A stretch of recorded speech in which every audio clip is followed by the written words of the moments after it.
c'est mon héritage, héritage, héritage, c'est mon héritage, c'est mon héritage.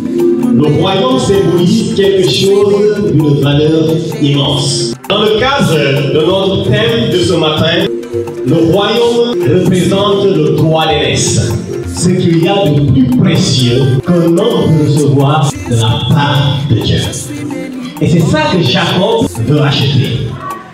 Il lève la main, Ésaü, sans réfléchir, et dit, je le jure qu'aujourd'hui même, je te cède mes droits de fils première-mère. Sais-tu qu'est-ce que tu as en main et que tu es en train de négliger? Donc, quand on dit que Jacob est un voleur, c'est parce qu'on ne comprend pas que dans le droit de l'Est, cette bénédiction faisait partie de ce qui a été tronqué. Malachie dit, Dieu a méprisé Ésaü et il a aimé Jacob. Tout ce que Satan a volé de mon héritage, c'est mon héritage, mon héritage. Quelles sont les conséquences du mépris d'Ésaü? C'est le chagrin. Nous avons vu comment il a pleuré après que son père lui ait dit, il n'y a pas de bénédiction. Vous savez, la prière qu'Isaac avait faite, c'est une prière qui se fait une seule fois pour l'aîné. Raison pour laquelle lorsque Ésaü a dit à son père, mais est-ce que tu ne peux pas prier pour moi? Est-ce que c'est la seule bénédiction? Il dit non, je peux prier pour toi, mais la prière que je vais faire va confirmer ce que j'ai déjà prié sur la vie de Jacob. Donc la conséquence de son attitude, c'est le chagrin, c'est la perte de la bénédiction principale, mais également cela a fait que Ésaü est devenu le patriarche d'une lignée maudite, la lignée que l'on appelle Édom. Quand vous jouez avec les valeurs que le Seigneur a placées en vous, quand vous jouez avec les privilèges que Dieu vous donne, eh bien, voilà ce qui risque de vous rattraper. Le chagrin, la perte de vos privilèges, et plutôt que de devenir un père d'une famille glorieuse, vous devenez un père d'une famille maudite. Maintenant, je voudrais vous inviter à comprendre l'acte gravissime qu'Ésaü avait posé. Et pour comprendre cette portée, nous allons simplement nous poser la question, mais que cache le droit d'aînesse? Que cache en réalité le droit d'aînesse? Dans le même temps, je te pose la question, que cache ton don? Que cache la femme que Dieu t'a donnée et que tu négliges? Que cache le pasteur que Dieu t'a donné et que tu négliges? Que cache tes valeurs? Et on va voir ici, c'est que cache en réalité le droit d'aînesse. Le sac que j'ai là, c'est le droit d'aînesse. Et je vais vous dire, qu'est-ce qu'il y a dans le droit d'aînesse? Parce que Ésaü ne voyait qu'un sac. Avec ses yeux charnels, il était incapable d'aller au-delà de ce qu'il pouvait voir. Pour lui, c'était juste une carapace, juste un sac. Mais dans ce sac-là, il y a quoi? C'est la question qu'il fallait se poser. Dans le droit d'aînesse, il y a quoi? Parce que s'il savait ce que contenait le droit d'aînesse, je ne suis pas sûr qu'il allait véritablement faire montre d'une si grande légèreté pour un bol de lentilles.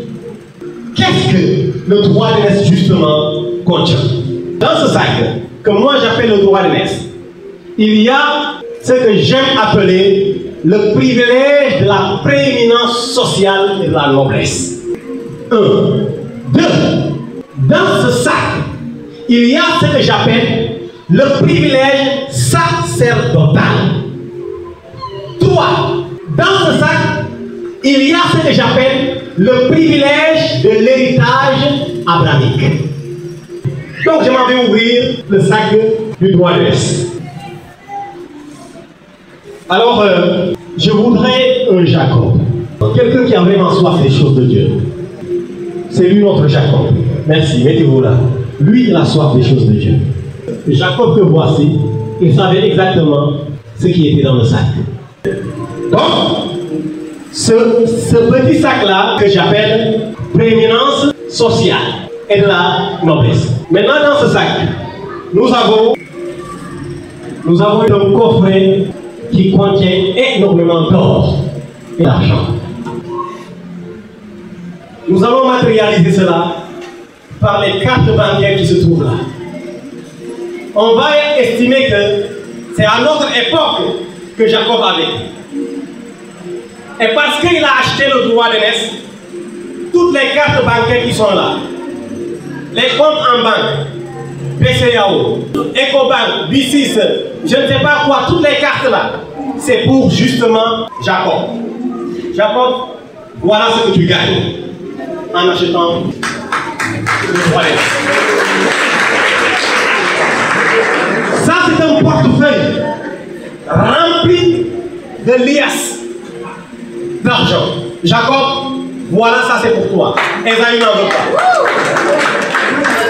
Ça, c'est une bourse remplie d'or et d'argent. Jacob, ça c'est pour toi. C'est ça la prééminence sociale. Mais ce n'est pas encore fini.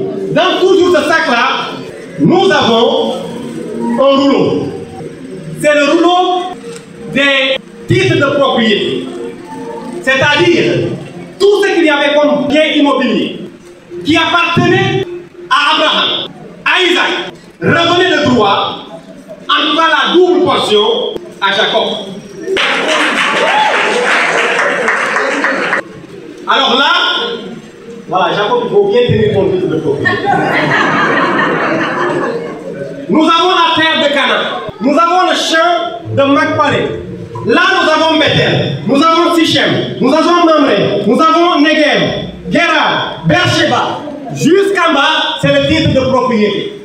Ça revenait de droit à Jacob. Jacob prend ça sur toi. On est encore seulement dans le sac de prééminence sociale et de la noblesse. Dans ce sac également, il y a un manteau, comme pour marquer le leadership de Jacob dans la famille. Où est Jacob? Jacob, viens, ça c'est pour toi.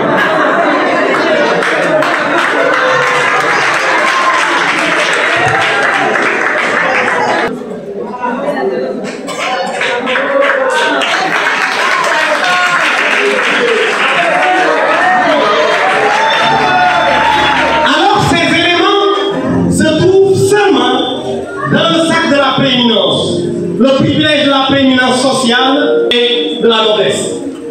Lorsque Esaü dit « À quoi me sert le droit de naissance ?» On va reformuler ses propos en d'autres termes. Il est en train de dire « À quoi me sert le privilège de la prééminence sociale et de la noblesse? À quoi me sert cette bourse d'argent, ces titres de propriété? À quoi me sert moi d'être le représentant par excellence de la famille d'Abraham ?» Donc il prend tout cela et il fout cela au pied. Et ce n'est pas fini. Dans le sac du droit de naissance, on va trouver maintenant le privilège sacerdotal. Qu'est-ce que nous avons dans ce sac? Voilà ce que nous trouvons ici. Le privilège sacerdotal, je m'en vais l'expliquer d'abord. C'est que Jacob ne devenait pas seulement le chef de la famille, mais il devenait comme le sacrificateur dans la famille. Avant la loi de Moïse, qui a institué les Lévites comme étant les sacrificateurs dans la nation d'Israël, le chef de famille était en même temps le sacrificateur. Donc on n'est pas à l'époque de Moïse. Nous sommes à l'époque où Dieu a fait une alliance avec Abraham et où il a demandé, où il a dit à Abraham que cette alliance-là va se perpétuer sur toute sa famille. Donc ici le sac de privilège sacerdotal, voilà ce que nous voyons. Ça c'est l'huile d'onction. Comme prêtre, Jacob voilà.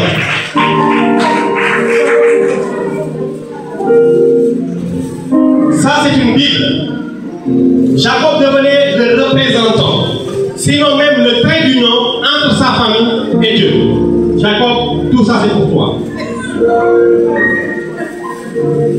Mais Jacob a un autre manteau également, le manteau du sacrificateur. Ce qu'il porte, c'est le manteau du leader dans la famille. Mais à cause du privilège sacerdotal, il acquiert un autre manteau comme sacrificateur. Est-ce que tu peux enlever ton manteau pour porter ton nouveau manteau?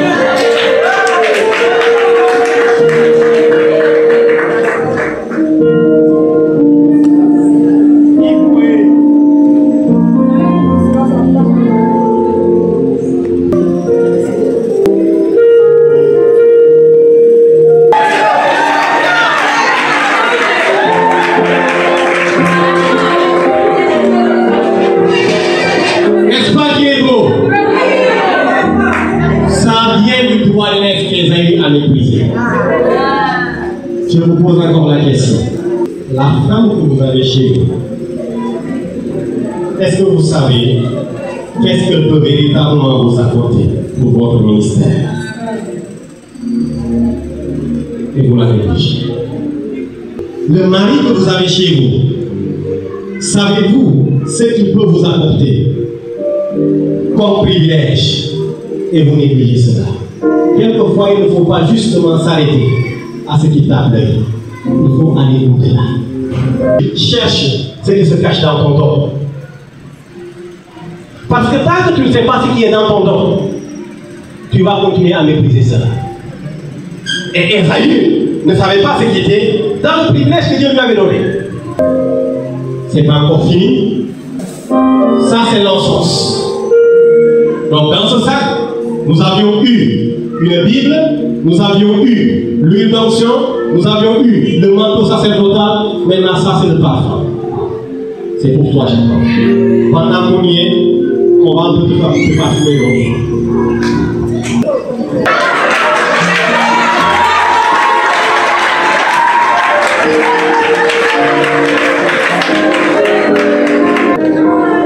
Ça, c'est le deuxième sac qui est dans le bois de messe. Maintenant, nous allons prendre notre troisième sac.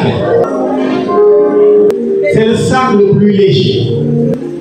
Mais c'est le sac qui contient les éléments les plus honorifiques.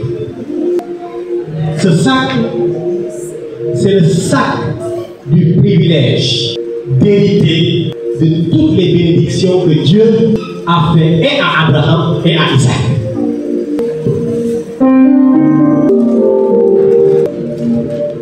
Nous allons lire les bénédictions que Jacob a héritées. Merci. Promesse de bénédiction. Jacob a hérité la promesse d'être une grande nation. Jacob va avoir un nom glorieux. Source de bénédiction pour les autres nations. Protection divine. Multiplication de la postérité. Possession de la terre de Canaan. Alliance éternelle. Paternité des rois et des nations. Fécondité et prospérité. Transmission spirituelle. Paix avec ses ennemis et tous ceux qui s'y mettent. Si vous voulez comprendre le droit de messe, c'est comme ça qu'il faut l'expliquer. Pour pouvoir prendre conscience de la portée de l'erreur qu'Ésaü a commis en vendant son droit de messe. Jacob, tu es béni.